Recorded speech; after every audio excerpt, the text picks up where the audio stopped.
مانگتے اور پا لیتے ہیں، آمین۔ آئیے اپنی زوردار تالیوں میں خداوند کے زندہ کلام کو، خداوند کی آواز کو اور خداوند کے خادم کو ڈیکن سیمول کو ویلکم کریں گے۔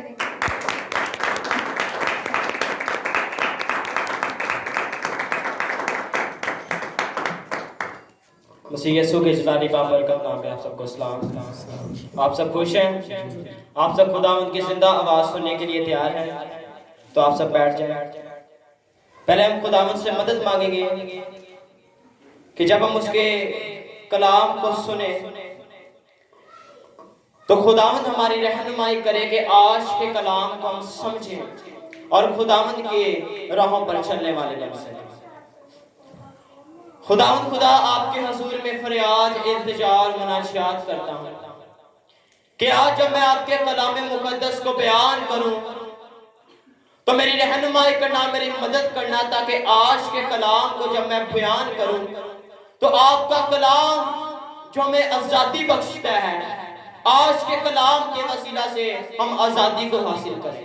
آج کا کلام جتنی شانیں آپ کے حضور میں موجود ہیں، آپ کا کلام ان کی سوچوں کو بدلے، تاکہ آج کے کلام کے وسیلہ سے ہم سچائی سے واقف ہو جائیں، کیونکہ آپ کے کلام مقدس میں لکھا ہے بس سچائی سے واقف ہو جاؤ تو سچائی تمہیں آزاد کرے گی۔ تو آج ہم سچائی سے واقف ہوں اور آپ کے نام کی شکر گزاری کریں اور آپ کے نام کو بڑھائیں، مسیح یسوع کے نام میں آمین۔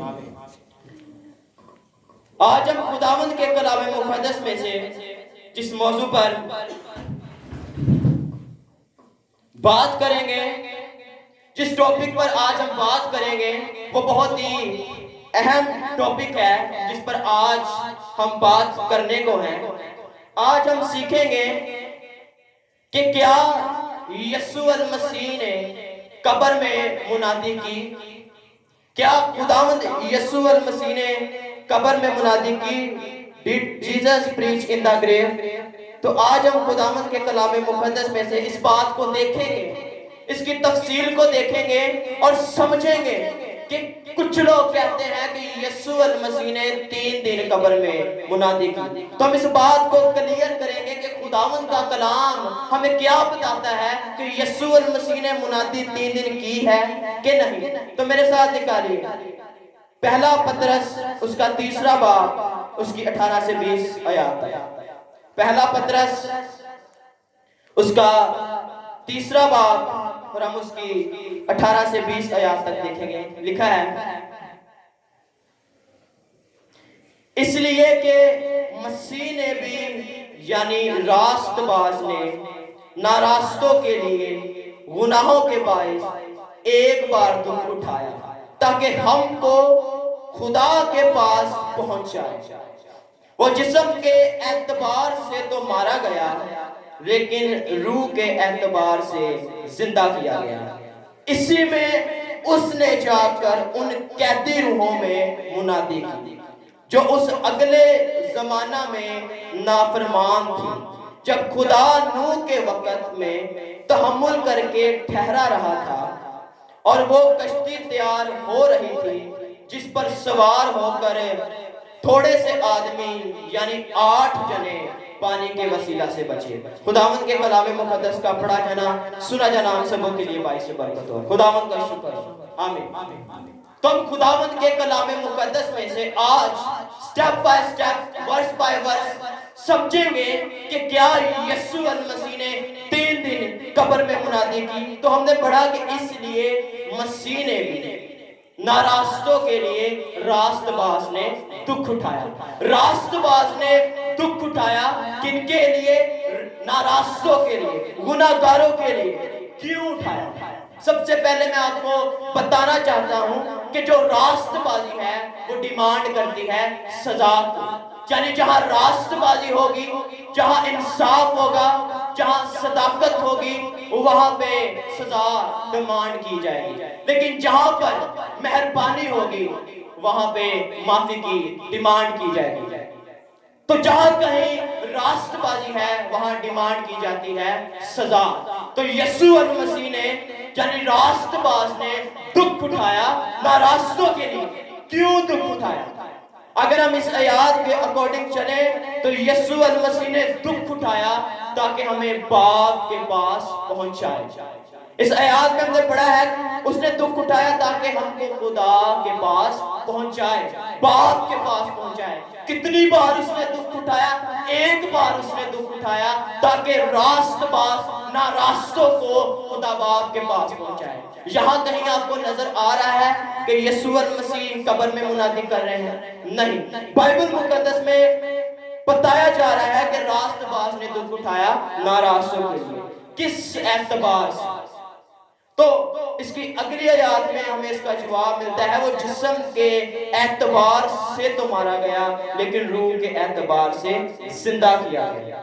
یعنی وہ جسم کے اعتبار سے مارا گیا اور روح کے اعتبار سے زندہ کیا گیا. میں سب سے پہلے آپ کو بتاتا چلا جاؤں کہ جو پتال ہے اس کے لفظی معنی ہے زمین کے نیچے, اور اس کا ترجمہ قبر بھی کیا گیا ہے, کیونکہ داؤد لکھتا ہے کہ بچاوا میں اپنا بسترا پاتال دے وچ اوتھے بھی ہے.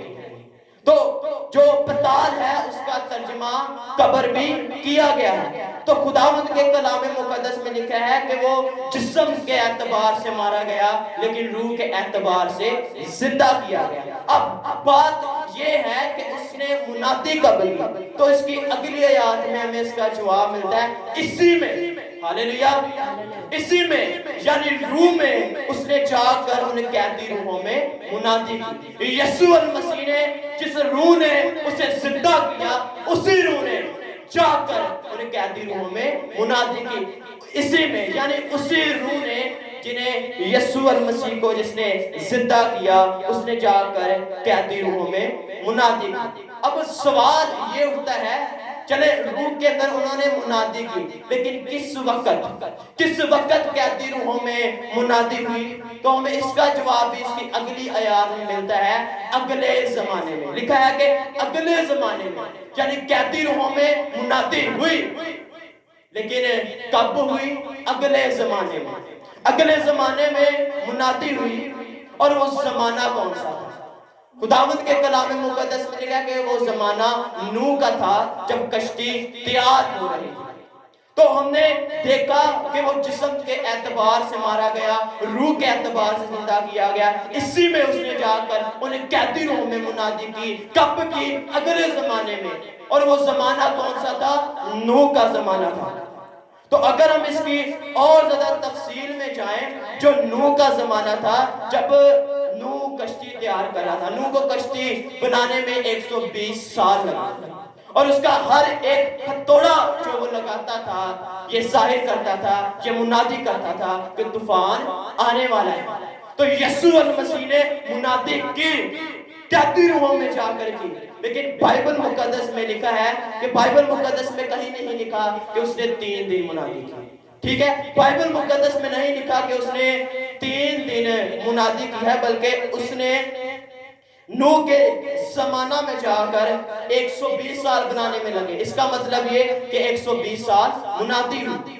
تو خداوند کے کلام مقدس میں اگر پطرس سے پوچھیں, اگر ابھی بھی آپ کو سمجھ نہیں آتی تو پطرس سے پوچھ لیتے ہیں کہ خداوند کا روح اگلے زمانے میں گیا, نوح کے زمانے میں گیا, لیکن کیسے 120 سال کیسے منادی ہوئی؟ تو اگر ہم پطرس سے ہی پوچھتے ہیں تو میرے ساتھ نکالیے پہلا پطرس پہلا باب اس کی 10ویں آیات. پہلا پطرس پہلا باب اس کی 10ویں آیات. لکھا ہے اس نجات کی بابت ان نبیوں نے بڑی تلاش اور تحقیق کی جنہوں نے اس فضل کے بارے میں جو تم پر ہونے کو تھا نبوت کی. انہوں نے اس بات کی تحقیق کی کہ مسیح کا روح جو ان میں تھا. آمین. اب پطرس لکھ رہا ہے کہ نبیوں نے بڑی تحقیق کی, بڑی تفتیش کی, اور یہ بتایا کہ ہر ایک نبوت, ہر ایک جو پیشن گواہی ہو چکی ہے, ہر ایک منادی ہو چکی ہے, ہر ایک اس نبی کے اندر کس کا روح تھا؟ خدا کا روح. یعنی ہر ایک اس نبی کے اندر خداوند یسوع المسیح کا کیا تھا؟ روح تھا. تو منادی ہوئی, نوح کے اندر سے منادی ہوئی, اور منادی کون کر رہا تھا؟ خدا کا روح. یعنی خداوند یسوع المسیح نوح کے ذریعہ سے منادی کر رہے ہیں.